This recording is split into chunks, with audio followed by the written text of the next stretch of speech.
This is St. Luke's, known here in Liverpool as the bombed-out church, a lasting memorial to what the people of this city suffered.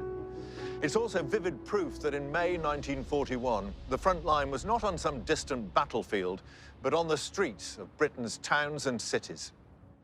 At the beginning of that month, Liverpool was the Luftwaffe's primary target. Back then, it was a bustling port of 800,000 people. Many worked in and around the docks, which played a critical role in Britain's war effort.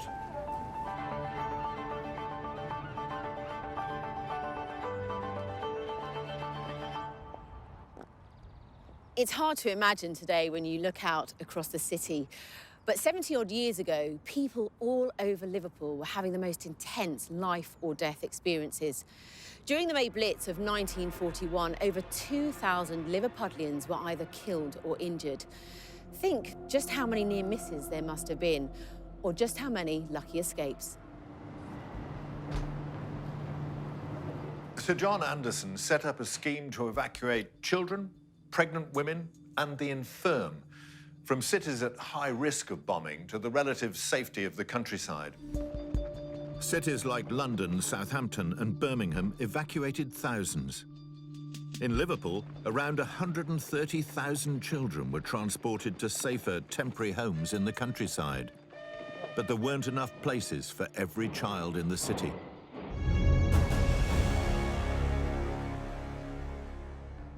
To protect people who couldn't be evacuated, they came up with a number of different kinds of shelter. The most common type was the public street shelter, a simple, long brick building. These were often poorly built and prone to collapse if bombs exploded nearby. People with their own gardens were offered the chance to build their own shelters, using materials supplied by the government. They were known as Anderson shelters. The Anderson shelter was a simple structure made of corrugated iron with earth on top. They were supplied free to people on low incomes. In the months leading up to the outbreak of war, 1.5 million Anderson shelters were distributed in the areas of Britain that were most at risk.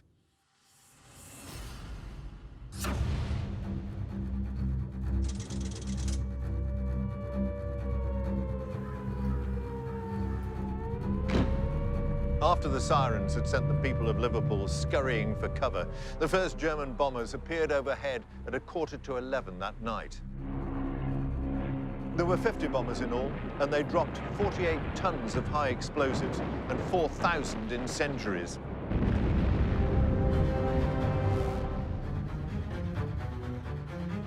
Perhaps the worst incident that night was a direct hit on an emergency rest centre. 12 women volunteers were killed as they made meals for the homeless. It was the first raid in what was to turn out to be a week of continual bombing.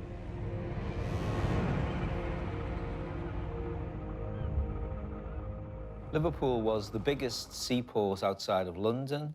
It was known as the second city of the empire, so it was vital for all the trade of the empire. But the trade between America and Britain became even more important during the period of the war.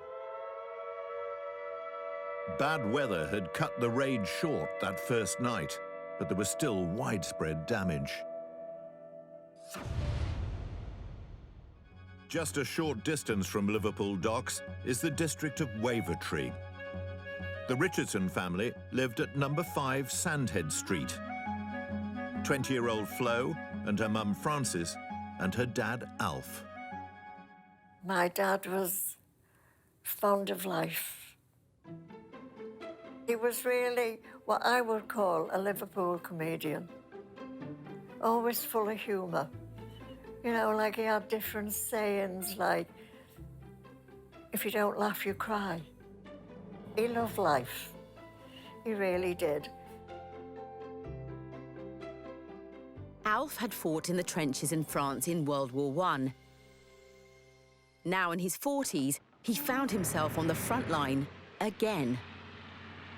Apart from working during the daytime, he did so many hours at night time on the docks as an auxiliary fireman. The war effort depended on men like Alf. As the Luftwaffe stepped up its bombing campaign, these volunteers moved in to help the regular fire service, who were overwhelmed by the scale of the bombing.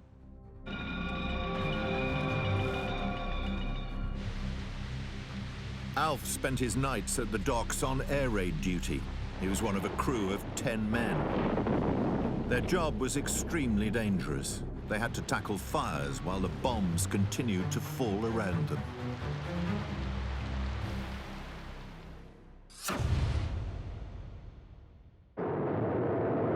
By the evening of the second day of the May Blitz, the Luftwaffe were in the air and on their way to Liverpool. The sirens sounded, sending everyone to their shelters. Flo and her mother joined their neighbours and headed for the nearest bunker. It was in the playground of the local school. Flo's dad, Alf, was still in their house. He was getting ready for his night shift as a fireman at the docks. In the shelter, Flo and her mum would have heard the bombers approaching. Sitting in the darkness, they must have been terrified. Even now, aged 98, Flo has vivid memories of that experience. You hear the drone of the bombers. And if I close my eyes, I can still hear that drone. I can still hear the droning of the engines of them bombers overhead. The German planes were directly above Flo's house on Sandhead Street. And you put your hands over your ears or you all huddled together in the shelter and waited for that whistling to stop. And when that whistling stopped, then you heard the explosion. That night, a bomb landed yards from Flo's shelter.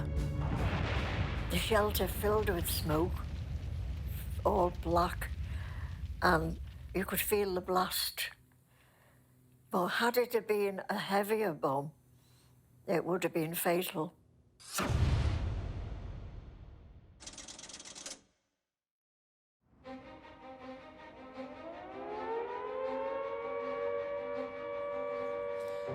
As dawn broke, the raid subsided and the all clear sounded.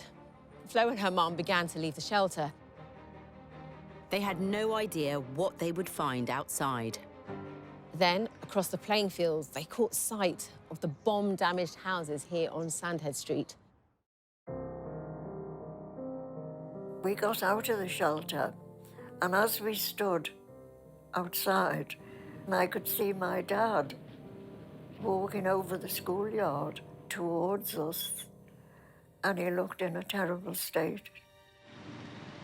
All through the raid, Flo and her mum had thought Alf was down at the docks on firefighting duty. But that night, he hadn't made it to his shift. He'd been in the house, getting ready to go on duty. He was trying to get a light, to light a cigarette. And when that bomb fell, the blast came down the chimney and he was blown under the table. Alf was lucky to be alive, although he was suffering from severe shock. He hadn't been able to join his crew on the docks. They'd been busy putting out incendiary bombs into the early hours. Eventually, they had to stop for a break. They had this particular hut. They used to go into this hut and have a mug of tea and a chat. And this particular night, that hut got a direct hit. All 9 of Alf Richardson's friends were killed.